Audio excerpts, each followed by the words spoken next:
आमे किपरि समस्ते आनंद मग्न हबु से संबंधरे जानु आत्मज्ञान मूलक संगीत के गान करे यह समस्त निश्चित मुग्ध करिछि। या परे अनुरोध करिबे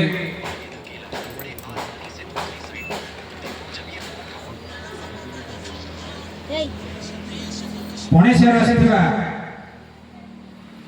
मुनिराज्ञी सुखदेवी को मो अनुरोध करिबी से तांकर संक्षिप्त अभिभाषण व्यक्त करिबे। मुनिराज्ञी सुखदेवी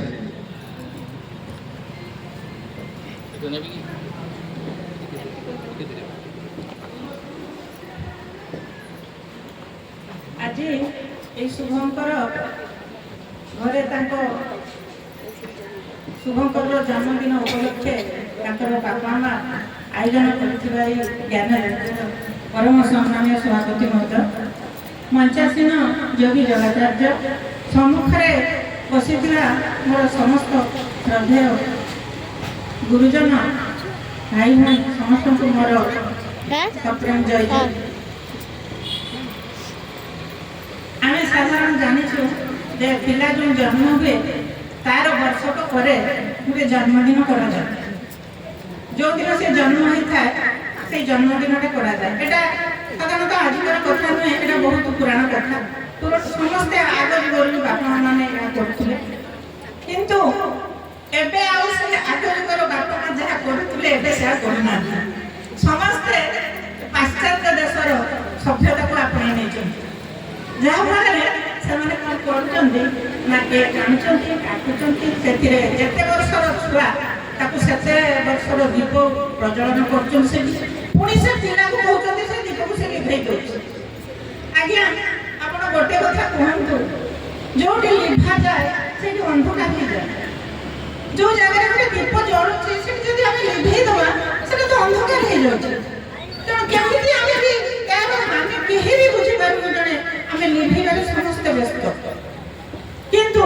से दिनकर जदि कहीं बापा माँ कहते मो पिलाटार जीवन दीप सबुदिन जलू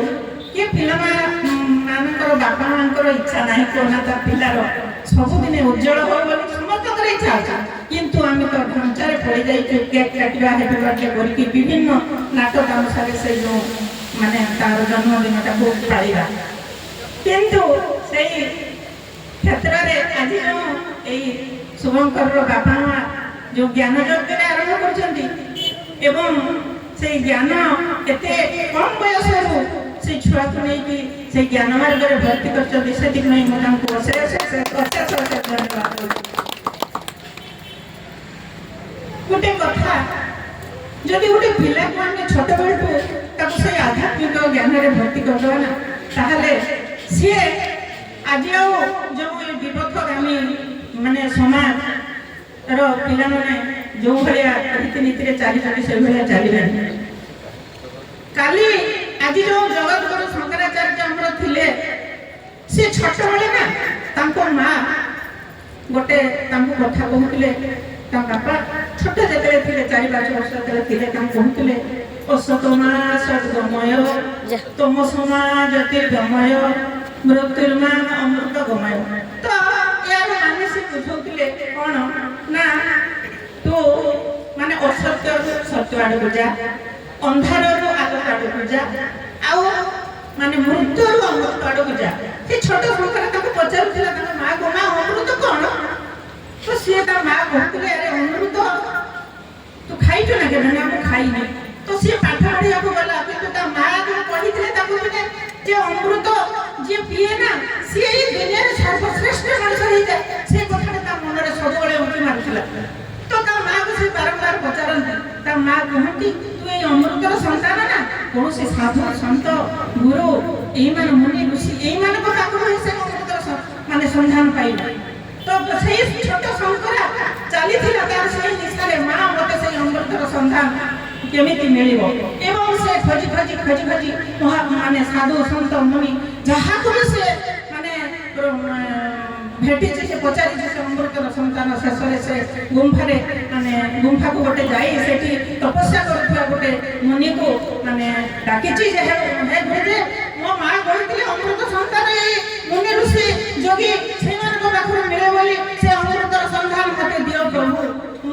ଆସିଛି ଆଜି ସେଇ ଆଶାରେ ଏବଂ ସେଇ ତେଣୁ ଆଜି ଏଇ ସତ୍ସଙ୍ଗରେ ଏଇ ପିଲାଟିକୁ ଯଦି ଆମେ ସେଇ ଅମୃତର ସନ୍ଧାନ ପାଖରେ ପହଞ୍ଚେଇ ଦେବା ନା ତାହେଲେ ଆଜି ଯୋଉ ମା ଆଜି କାନ୍ଦୁଛି ଗୋଟେ ବାର୍ଦ୍ଧକ୍ୟ ଅବସ୍ଥାରେ ଗୋଟେ ମା କାନ୍ଦୁଛି ତା ପୁଅ ତାକୁ ପଚାରୁନି କାରଣ ତା ମା ତାକୁ ପ୍ରତ୍ୟେକ ଦିନ କହିଥିଲା ଏଇଠି ଅଛି ଭଗବାନ ସିଏ କହିନଥିଲା ଏଇ ଘରେ ତୋର ବାପା ମା ଜେଜେ ଜେଜେମା ଏଇମାନେ ତ ଭଗବାନ ତାକୁ ତା ମା କହିନଥିଲା କାରଣ ସିଏ ଛୋଟବେଳଠୁ ଯୋଉ ପୂଜା କରୁଥିଲା ନା ସୂର୍ଯ୍ୟ ଗୋଟେ ଦେବତା ବୋଲି ଭାବିକି ନେଇଥିଲା କିନ୍ତୁ ତା ଛୁଆକୁ ସେ ଦେବତା ବୋଲି ଶିଖେଇଥିଲା କିନ୍ତୁ ଯେତେବେଳେ ଛୁଆଟି ଯାଇକି ତାର କ୍ଲାସରେ ପରୀକ୍ଷାରେ ପ୍ରଶ୍ନ ପଡେ ସୂର୍ଯ୍ୟଙ୍କ ଦେଶ ଅପସନ ଦୁଇଟା ଥିଲା ଦେବତା ଆଉ ଏକ ଉଜ୍ଜଳ ଗ୍ୟାସୀୟ ପିଣ୍ଡ ସେ ଦେବତା ଲେଖିକି ଚାଲି ଆସିଥିଲା ଏବଂ ତା ପରଦିନ ତା ମାଷ୍ଟର ଡାକିକି ତାକୁ ମାନେ ଗୋଟେ ଜିରୋ ଦେଇଥିଲା ଆସିକି ସେ ପ୍ରଶ୍ନ କରିଥିଲା ମା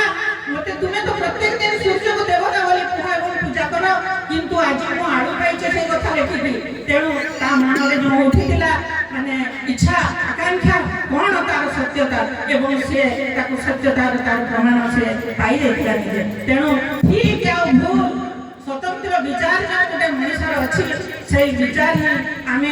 ज्ञान मार्गे से छोट शंकराचार्य आज जमी जगत गुरु शंकराचार्य हो जाता ठीक से आज पिला जदि से छोट बेलू से ज्ञान माने माने जोटा कि प्रयास तार जारी रखार प्रयास निश्चित से जगत गुरु शंकराचार्य हो तेणु आम योग माध्यम बापा माने प्रवेश कर छुआ भी देखे बहुत माने तार इच्छा बहुत आकांक्षा से केमी योगे कौन तार भेद माने लाभ करने से अच्छी तार इच्छा तेणु से इच्छा से सबुदिन चालू एवं प्रत्येक दिन से योग साधन करू योग साधन कले जो इतस्तत मन ए जगत में घूरी घूरी जो से चली जाऊे कुआड़े कुआड़े चली जाऊे बही उठे से भीतर को पड़ी आसू तेणुक तार प्रत्येक दिन जो अंधार उठी जो से प्रणव करुच्ची से प्रणव ता जीवन गोटे जीत हो जाऊ एवं तार प्राण पवित्र हो जाऊ ए मन सब पवित्र तार स्वभाव तो गुण है पवित्र किंतु से बहिर्मुख पंच तन्मात्रा मध्य मिसी से जो बहिर्मुख होची ए पवित्र एवं प्रणव द्वारा से तार अंतर्मुखी होई से ज्ञान जगत रे से बृहत्तर शंकराचार्य रे परिणत हो यह मोर इच्छा एवं आकांक्षा एवं मोर कामना करी आज